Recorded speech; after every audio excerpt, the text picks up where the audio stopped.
Bulletin updates చూద్దాం. YCP కొత్త ఇన్ఛార్జీల ప్రకటన వాయిదా పడింది. ఇంకా కొన్ని స్థానాలపై స్పష్టత రాకపోవడంతో నాయకత్వ ఇన్ఛార్జీల ప్రకటన వాయిదా వేసింది. నిజానికి కాసేపట్లో రిలీజ్ చేస్తారని అందరూ భావించారు. కానీ ఆఖరి నిమిషంలో ట్విస్ట్ ఇచ్చింది. మొత్తం 29 మంది లిస్టు సిద్ధమైనట్లుగా తెలుస్తోంది. ఇప్పటికే 2 జాబితాలను ప్రకటించింది.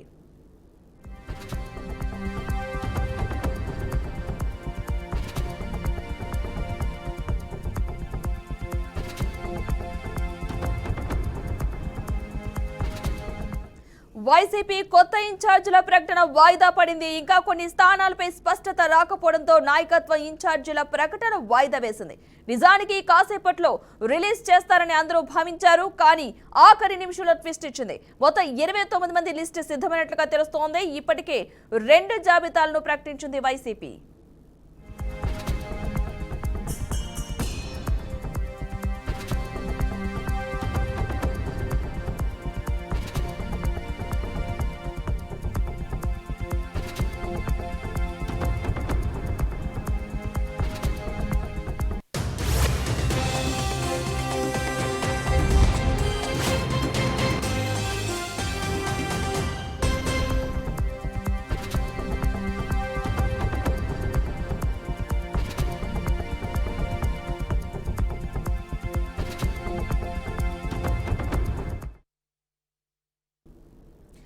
మొత్తంగా వైసీపీ కొత్త ఇన్ఛార్జీల ప్రకటన అయితే వాయిదా పడింది. ఇంకా కొన్ని స్థానాలపై స్పష్టత రాకపోవడంతో నాయకత్వ ఇన్ఛార్జీల ప్రకటన వాయిదా వేసింది. నిజానికి కాసేపట్లో రిలీజ్ చేస్తారని అందరూ భావించారు. కానీ ఆఖరి నిమిషంలో ట్విస్ట్ ఇచ్చింది. మొత్తంగా 29 మంది లిస్టు సిద్ధమైనట్లుగా తెలుస్తోంది. ఇదే అంశానికి సంబంధించిన పూర్తి సమాచారాన్ని విజయవాడ నుంచి మా ప్రతినిధి శ్రీనివాస్ అందిస్తారు. శ్రీనివాస్,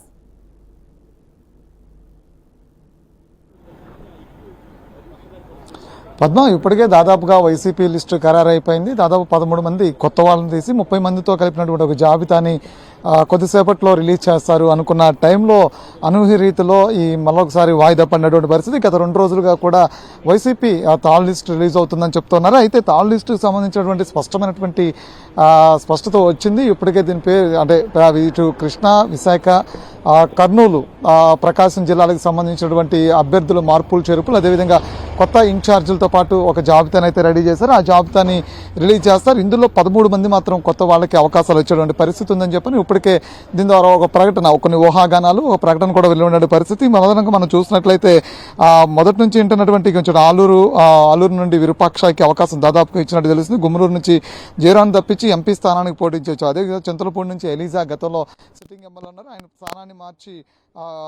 స్థానాన్ని మార్చి గూడూరు వరప్రసాద్కి మాత్రం అవకాశం ఇస్తున్నట్టు తెలుస్తుంది. అదేవిధంగా గూడూరులో మార్పు జరిగే అవకాశం అయితే ఉంది. వరప్రసాద్ స్థానంలో దాదాపుగా ఆ ప్రస్తుత ఎమ్మెల్సీ ఉన్నట్టు మేరుగు మురళీధర్ పేరు దాదాపుగా ఖరారైన పరిస్థితి ఉంది. అయితే మార్కాపురం నుండి జంక వెంకటరెడ్డి సిట్టింగ్ ఎమ్మెల్యేగా ఉన్నారు. దాన్ని నాగార్జున మార్పు చేసే పరిస్థితి. అదే మార్కాపురం నుండి నందికొట్కూరు నుంచి లబ్బి వెంకటస్వామి, డాక్టర్ సుధీర్ ఇద్దరిలో ఒకరికి దాదాపుగా ఖరారైన పరిస్థితి ఉంది. లబ్బి వెంకటస్వామికి అవకాశం ఇచ్చేటువంటి పరిస్థితి ఉందని చెప్పని మొదటి నుంచి కొన్ని కథనాలు వెలువడుతున్న పరిస్థితి. అయితే మంత్రి అమర్నాథ్ పెందుర్తి నుండి లేదా ఇటు చోడవరం నుండి పోటీ చేసే అవకాశం ఉందని చెప్పని కూడా ఇప్పటికే కొంత చర్చ అయితే నడుస్తున్నటువంటి పరిస్థితి.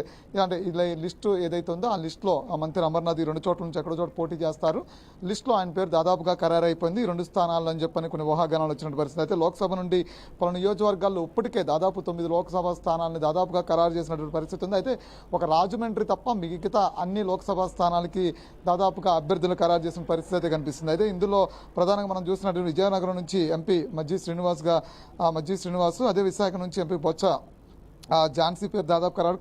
కాకినాడ ఎంపీ చలమలశెట్టి సునీల్ పేరు ఖరారు చేశారు. అంతేకాకుండా అనకాపల్లి నుండి అడారి తులసిరావు కుమార్తె ఎవరైతే ఉన్నారో ఆమెకి దాదాపుగా సీటు ఖరారైనట్టుంది. అంతేకాకుండా రాజమండ్రి నుండి గూడూరు శ్రీనివాసు లేదా వివి వినాయక్ ఇద్దరులో ఎవరికి ఇస్తున్నారు. అయితే రాజమండ్రి గతంలోనే బీసీకి ఇస్తానన్న నేపథ్యంలో కూడా ఇటు గూడూరు శ్రీనివాసు బీసీ వర్గానికి చెందిన నేత కాబట్టి అయితే ఆయన్ని ఆపితే కనుక వివి వినాయక్ ఇస్తారా, లేదంటే కనుక బీసీ జగన్మోహన్ రెడ్డి గారు దాదాపు గతంలో చెప్పిన విధంగా బీసీకే ఇస్తారనేది చూడాల్సిన పరిస్థితి ఉంది. అయితే కాకుండా అంతేకాకుండా విజయవాడ నుంచి కేసీఆర్ నాని పేరు దాదాపుగా ఖరారైంది. ఇందాడే ఆయన ముఖ్యమంత్రి జగన్మోహన్ రెడ్డిని కూడా ఈరోజు మధ్యాహ్నం కలవడం కూడా జరిగింది. అయితే ఆ పార్టీ రాజీనామా ఆమోదం తెలిపిన తర్వాత ఆయన వచ్చి అఫీషియల్గా పార్టీలో చేరిన తర్వాత విజయవాడ ఎంపీ పార్లమెంట్కి సంబంధించినటువంటి పనిని మొదలు పెడతారని చెప్పని కూడా పార్టీ అఫీషియల్గా ఆయన ఎంపీ స్థానానికి అభ్యర్థిగా నామినేట్ అవుతారని కూడా తెలుస్తోంది. అంతేకాకుండా ఒంగోలు నుంచి మాగుంట శ్రీనివాసులు దాదాపుగా ఖరారైనటువంటి పరిస్థితి. అంతే నరసరావుపేట నాగార్జున యాదవ్ దాదాపుగా ఖరారు. అంతేకాకుండా నంద్యాల నుండి ఆలీ పేరు ప్రపోజల్లో ఉంది. అయితే ఆలీ కాదు అంటే కనుక వేరే పేరు ప్రతిపాదిస్తారా,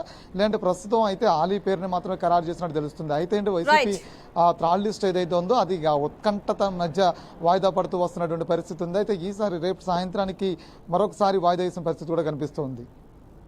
రైట్, థ్యాంక్ యూ శ్రీనివాస్.